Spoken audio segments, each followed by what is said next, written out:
அனைவருக்கும் இனிய காலை வணக்கம். உங்கள் விசாகம் சக்தி யூடியூபர் சத்தியமூர்த்தி பேசுகிறேன். நீண்ட நாட்களுக்கு பிறகு உங்களை சந்திப்பதில் உங்கள் முன் என் கருத்தை பகிர்வதில் பெருமகிழ்ச்சி.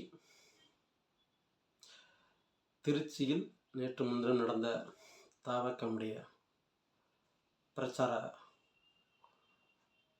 கூட்டம் தொடங்கியது.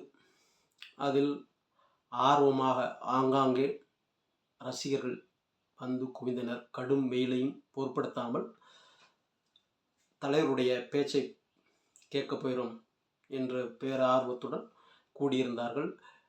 கடும் வெயில் அதை பொருட்படுத்தவில்லை, அது தலைவர் மீதான ஆர்வத்தால். அப்படி இருக்கையில் அவர் பேச தொடங்கிய போது மைக்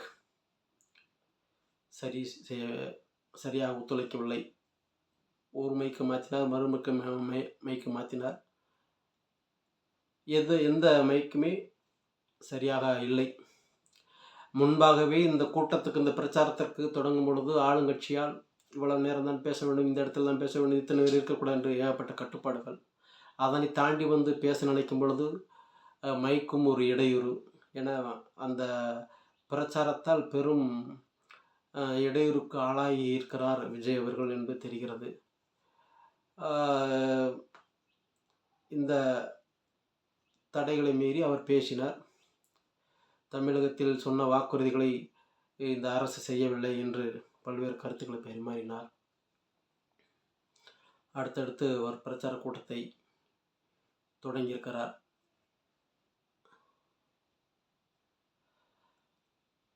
இவர் குறித்து கடந்த மதுரையில் போட்ட மாநாட்டின் அதை அலசி பார்க்கும் விதமாக புதிய தலைமுறை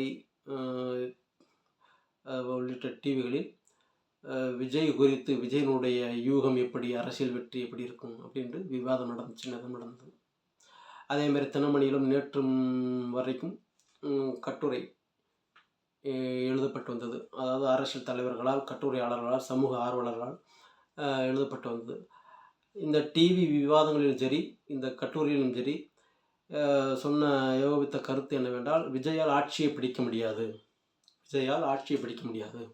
குறிப்பிட்ட சதவீதங்களை மட்டுமே பெறுவார், 5 to 10% மட்டுமே பெறுவார், இவரால் ஆட்சியை பிடிப்பதற்கான வாய்ப்புகள் இல்லை என்றே அனைவருமே ஒரு ஒத்த கருத்து போல கூறினார்கள். இவர்கள் சொல்வது போல் அதுவும் சரிதான், எந்த மாற்றத்தையும் இவர் ஏற்படுத்தப்படுவதில்லை. வழக்கம் போல புதிதாக கட்சி ஆரம்பித்தவர்கள் 5 to 6%, 8% பெற்றார்கள். அதனை போல இவரும் பெறுவார் என்றுதான் கூறுகிறார் தவிர ஆட்சி அதிகாரத்தில் பிடிப்பார் என்று எவரும் சொல்லவில்லை.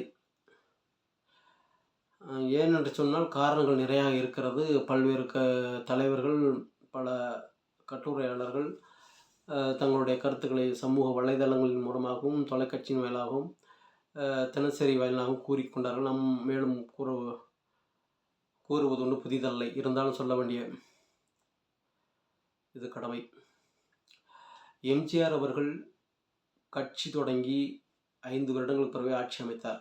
அதற்கு முன்பாக திராவிட முன்னேற்ற கழகத்தில் முக்கிய பொறுப்பாக இருந்தவர், உச்சபட்ச நடிகராக இருந்தவர். இப்படியுமாக இருந்து பல வருடங்கள் இருந்து ஒரு 20 வருடத்துக்கு 49 கட்சி தொடங்கியிலிருந்து திமுக தொடங்கியிருக்கு. அந்த பேர் இயக்கத்தில் பணியாற்றி பொருளாளர் வரைக்கும் உயர்ந்து, அப்புறம் பின்பாகவே தான் அவர் வந்து கட்சி ஆரம்பிக்க 1972 ஆரம்பித்து இடைத்தேர்தலில் வெற்றி கண்டு அதற்கு பிறகு 77 ஆட்சி அமைக்கிறார். அதேபோல் ஜெயலலிதா அவர்களும் அனைத்து இந்திய அண்ணா முன்னேற்ற கழகத்தில் பல காலம் பயணித்தவர், மாநிலங்களவை உறுப்பினராக இருந்தவர், நடிகராகவும் உச்சபட்சமாக இருந்தவர். இப்படியாக இருந்துதான் 89 எம்ஜிஆர் இறந்த பிறகு 89 இரு பிரிவாக பிரிந்து அதில் ஜே அணி என்று களத்தில் சின்னத்தில், அதாவது சேவல் சின்னத்தில் போட்டியிட்டு 27 எம்எல்ஏக்களை பெறுகிறார். ஜானி அவர்கள் ஒரு மட்டும் பெற்று, இனி கட்சி நடத்துவதில் சரியில்லை, அது சரியான நிலையாக இருக்காது என்று ஜே அவர்களுடன் ஒன்றிணைத்து திரும்ப 91 ஜெயலலிதா அவர்கள் முதல்வராக அமர்கிறார். இப்படியாக கட்சியில் பல ஆண்டு காலம் பயணித்து நல்ல விவரம் தெரிந்தவராக, தமிழகம் முழுக்க அறிந்தவராக இருந்தவர். ஒரு தேர்தல் சந்தித்து அதில் தோல்வியை சந்தித்து அதில் குறிப்பிட்ட எம்எல்ஏக்களையும் பெற்று அதற்கு பிறகே 91 ஆட்சி அமைக்கிறார். இப்படிமாக வந்தவர். அதற்கடுத்து வந்த நடிகர்கள் யாரும் ஆட்சி அதிகாரத்துக்கு வரவில்லை. மறைந்த விஜயகாந்த் அவர்கள் தான் எதிர்க்கட்சி அளவிற்கு வந்திருக்கிறார். அதுக்கு அடுத்தபடியாக வந்த நடிகர்கள் பலர், அது கார்த்திகா இருக்கட்டும், டி ராஜேந்திரா இருக்கட்டும், கடைசி மக்கள் நீதி மய்ய கட்சியினுடைய தலைவர் கமலஹாசனாக இருக்கட்டும், சீமானாக இருக்கட்டும், இவர்கள் யாரும் பெரிதாக சாதிக்கவில்லை. ஓரிரு சதவீதங்கள் மட்டுமே வாக்குகளை மட்டும் பெற்றனர். ஆகையினால் விஜய் அவர்கள் எந்த அதிகாரத்தையும் அவர் பெரிதாக ஏற்படுத்தப் போவதில்லை. அவர் கட்சி ஆரம்பித்த ஓரிரு வருடங்களில் மக்களுக்காக எந்த பெரிய போராட்டத்தையும், பேர் சொல்லக்கூடிய போராட்டத்தை நடத்தவில்லை. 2 மாநாடு நடத்தியிருக்கிறார். இப்போ தான் பிரச்சார கூட்டத்தை தொடங்கியிருக்கிறார். இன்னும் 6-7 மாதங்கள் மட்டுமே இருக்குது. அதற்குள் இவர் எந்த அளவுக்கு தீவிரமாக செயல்பட்டு மக்கள் பிரச்சனை ஒவ்வொரு தொகுதி வாரியாக தீவிரமாக புள்ளி விவரமாக மக்கள் பிரச்சனை எடுத்து வைத்தார்.